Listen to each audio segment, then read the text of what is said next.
que é democracia? E equidade? Como o caráter do homem é moldado? Você conhece as fábulas e mitos da Grécia? O que é virtude e o que é coragem? O homem é um animal político? Como era o júri popular em Atenas? Houve justiça na democracia ateniense no julgamento de Sócrates? Oi, gente, tudo bem? Como alguns de vocês já sabem, eu estou participando de um curso que chama Democracia, Livros e Praças, e é um curso gratuito sobre democracia e política, e é composto de 10 módulos. Para cada módulo, a gente lê um livro relacionado ao tema. E ao final do mês, no último domingo de cada mês, o grupo se encontra em alguma praça de Belo Horizonte. Um dos objetivos desse curso é propagar para o maior número de pessoas possível o conteúdo que eu tiver contato.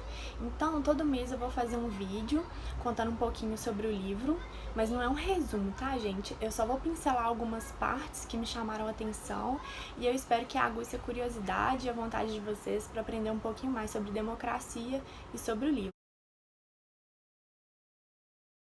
O livro do mês de fevereiro foi esse daqui, O Julgamento de Sócrates, de E.F. Stone. O autor foi um dos maiores jornalistas do mundo, que dedicou 10 anos de pesquisa após se aposentar para concluir essa obra. O livro fala sobre a história da Grécia e de Roma, principalmente quanto ao julgamento de Sócrates, que foi o pai do método indutivo em Atenas. Sócrates foi acusado de corromper a juventude com as suas ideias e foi condenado à morte por envenenamento com cicuta. O conflito entre Sócrates e Atenas teve início porque existiam divergências profundas quanto aos fundamentos do sistema de autogoverno.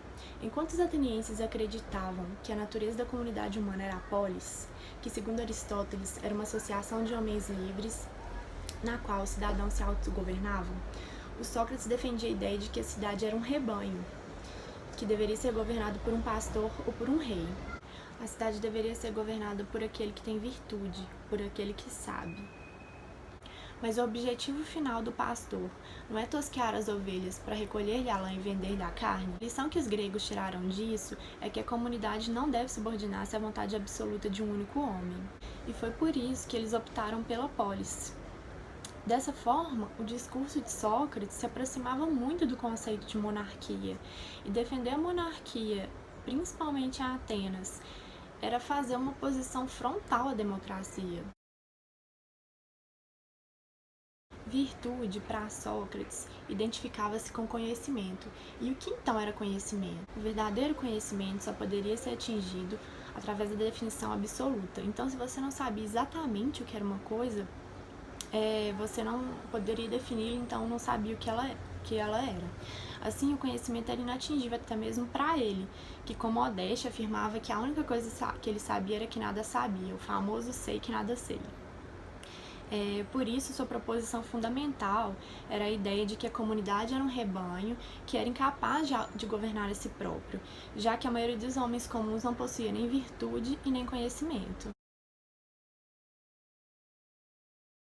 Sócrates zombava da democracia e do igualitarismo. Ele utilizou uma fábula de Antístenes que dizia que quando as lebres fizeram um discurso na Assembleia exigindo igualdade para todos, os leões replicaram dizendo: mas onde estão as suas garras e os seus dentes? A visão grega que predominava naquela época dava dignidade ao homem comum, enquanto a visão socrática o rebaixava. E a ideia de equidade era impraticável para Sócrates. Aristóteles foi o primeiro a formular o conceito de equidade como componente necessário para qualquer sistema legal justo. Segundo ele, os legisladores são obrigados a formular uma declaração universal, mas não aplicável a todos os casos, somente a maioria deles, já que é difícil elaborar uma definição absoluta devido ao imenso número de casos e suas peculiaridades. Assim, a equidade dobra a lei, de modo a fazer justiça no caso específico. É o espírito da lei em oposição à sua letra. É uma retificação da lei quando ela é deficiente em razão da sua generalidade. Generalidade era um objetivo socrático. para Aristóteles, a lei não podia determinar o que era mais justo, porque existem diferenças entre os homens e suas ações, que inviabilizam qualquer regra simples que se aplique a tudo e para todo sempre. A solução para Aristóteles foi de não ter que optar por isso ou aquilo, mas de optar por ambas as alternativas e fugir da tirania dos extremos, combinando elementos de ambos, a aplicação da doutrina do justo meio. A equidade parte das definições gerais da lei para as particularidades do caso, tornando-a apta a fazer justiça, e depois de feita, pode retornar ao padrão universal, defendido por Sócrates e Platão. Aristóteles tem uma afirmação interessante que eu acho que vale o esclarecimento. Na sua obra denominada Política, ele diz que o homem é um animal político. Ele não se referia às manifestações externas da polis enquanto entidade soberana, como se o homem fosse um súdito da política, mas as relações internas que viabilizaram a existência da cidade. O que ele quis dizer é que apenas o homem possuía as qualidades que tornavam possível a existência em comunidade, e que só o homem, dentre todos os animais, possuía a logos, que mais do que a capacidade de falar, denotava também a razão e a moralidade. Segundo Aristóteles, o que distingue o homem dos outros animais é ele ser o único a perceber o bem, o mal, o justo e o injusto. E esse senso de justiça intrínseco confere ao homem seu instinto social, seu impulso, segundo Aristóteles, que o leva a viver em sociedade e faz do homem um animal político. Outra passagem interessante do livro é a análise de que a lei e a ordem dentro da comunidade podem ter o efeito de intensificar a selvageria reprimida dessa comunidade. O que quer dizer? A guerra talvez seja uma maneira positiva de liberar os impulsos selvagens para fora dessa comunidade, como especulou Freud após a Primeira Guerra Mundial.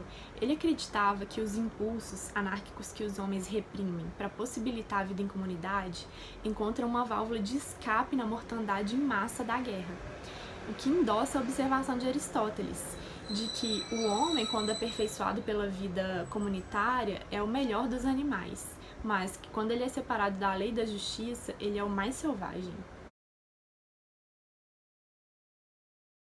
A acusação contra Sócrates foi de que ele ensinou seus discípulos a desprezar as leis atenienses e a própria Constituição, e se tornassem violentos e dispostos a usar a força para derrubá-la. Crítias e Alcibíades, que foram alunos de Sócrates, foram exemplos do fracasso de seus ensinamentos. Crítias foi a principal figura da ditadura dos 30, e Alcibíades, democrata, foi o mais intemperante e o mais insolente. Sócrates questionava o porquê de todos poderem participar das assembleias, deliberando sobre as leis e o governo. Como explica Platão, o médico tem o direito de proporcionar ao seu paciente dores, desde que esteja trabalhando segundo a ciência e o faça sair de lá melhor do que ele estava antes. Então, por que, quando se falava em deliberações nas assembleias, não se exigia especialização? Para o Sócrates platônico, o rei ideal deveria governar de modo absoluto, porque esse é o único poder verdadeiro e que requer submissão absoluta também. Mas aí vem o mito de Protágoras e rebate esse argumento de Sócrates. O mito diz que Zeus enviou um seu mensageiro Hermes para a Terra, com 2 dádivas que iam permitir aos homens praticar com êxito a arte da política e fundar cidades onde pudessem viver em segurança e em harmonia. As 2 dádivas eram a aidos e a diquê. A aidos é um sentimento de vergonha, uma preocupação com a opinião alheia, e a diquê, nesse contexto, significa o respeito pelo direito dos outros, um senso de justiça que torna possível a paz civil resolvendo as disputas através de julgamentos. Ao adquirirem aidos e diquê, os homens finalmente se tornariam capazes de garantir a sua sobrevivência. Hermes perguntou a Zeus se ele deveria distribuir essa arte política a uns poucos eleitos ou para todos. A resposta de Zeus foi bem democrática. Ele disse que cada um tenha seu quinhão de arte cívica, pois as cidades não se poderão formar se apenas uns poucos possuírem aidos e diquê. Diante desse mito, Protágoras expõe a moral a Sócrates, explicando que em outras questões deve-se ouvir peritos sim, mas no que diz respeito à arte política, todos devem dar conselhos guiados pela justiça e pelo bom senso. Todos tinham a capacidade e o direito de se autogovernarem. O mito de Protágoras pode ser considerado a fábula fundamental da democracia. Existia uma lei em Atenas que punia com perda de cidadania aquele que permanecesse neutro e não participasse da vida política. Para eles, nenhum homem poderia permanecer indiferente ao bem comum. Os negócios da cidade diziam respeito a todos os cidadãos. O ideal grego clássico era o aperfeiçoamento da alma concomitantemente com o aperfeiçoamento da cidade, e Sócrates não participava da vida política. Outra passagem que eu acho importante cita que a liberdade e a democracia fortalecem a cidade em vários aspectos. Por exemplo, em Atenas, o poder militar da cidade cresceu, porque os homens livres lutam com mais dedicação e bravura do que os escravos, já que a cidade é realmente deles. Como diz Heródoto, como todos os homens que trabalham para um senhor, mas quando se viram livres, cada um passou a se esforçar no sentido de fazer o melhor possível para si próprio. Na batalha que os gregos ganharam dos persas, a vitória foi também de homens livres sobre escravos. E a gente pode fazer um paralelo disso, pensar no paralelo, com o governo assistencialista, que não liberta o cidadão de fato e acaba enfraquecendo o indivíduo, porque cria uma dependência dele com o Estado. Aristóteles enxergava a virtude relacionada à coragem. A verdadeira coragem, de acordo com a sua doutrina do justo meio, era uma via intermediária sensata, um ponto médio de prudência entre dois extremos, o da covardia e o da imprudência. Então, para Aristóteles ficava assim, a covardia, a coragem no meio, que era o ponto de prudência, e a imprudência. Eu achei assim, genial. Aristóteles estabelece duas origens para a coragem cívica de um soldado, por exemplo. A primeira delas é o sistema de recompensas e punições, que fazem a comunidade moldar o indivíduo e fazem ele criar o hábito da virtude. Assim, os soldados enfrentam perigo não só por causa da educação cívica, mas por causa das penas impostas pela lei e por causa da censura motivadas pela covardia. A outra fonte da coragem é a aidos, que eu falei agora há pouco. Aquela preocupação com a imagem que os nossos concidadãos têm de nós. Os soldados são instigados pelo sentimento de vergonha e pelo desejo de fazer algo nobre. Assim, Aristóteles julga que a motivação e o hábito moldam o caráter do homem, tornando-o virtuoso. Outro ponto que eu gostei muito é sobre o princípio da polaridade, do filósofo Maurice Cohen, que preceitua que ignorar um dos polos do problema implica em não captar a realidade integral.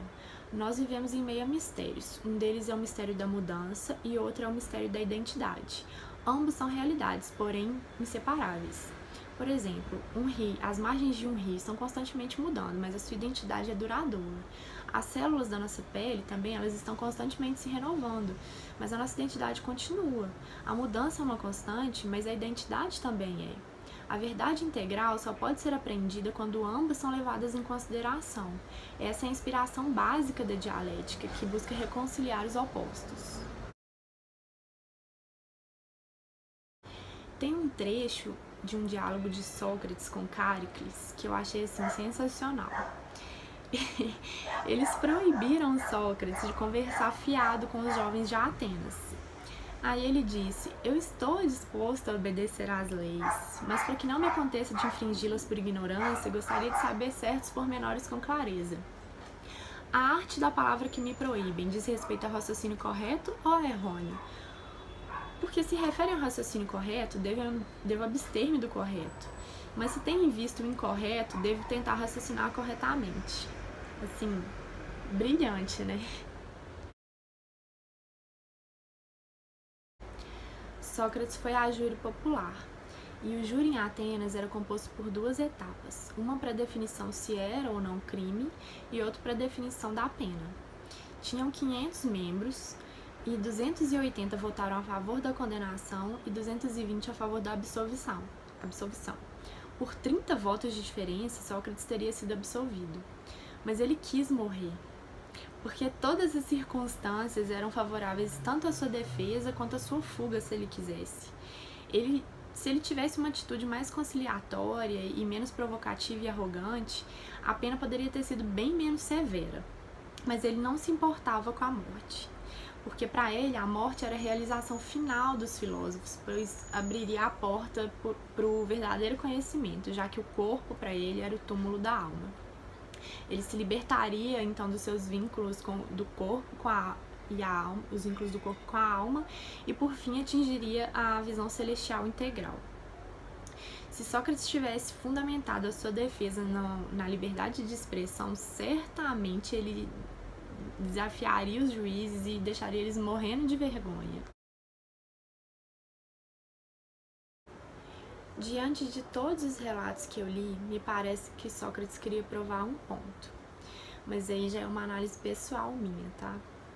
É que nem na cidade-estado que mais valorizava os ideais democráticos da Grécia, que era Atenas, a democracia foi o melhor sistema de governo, porque ela se contradiz quando ela processou Sócrates. Atenas julgou e puniu com pena de morte por envenenamento com cicuta seu maior filósofo, simplesmente por ele exprimir seus pensamentos livremente.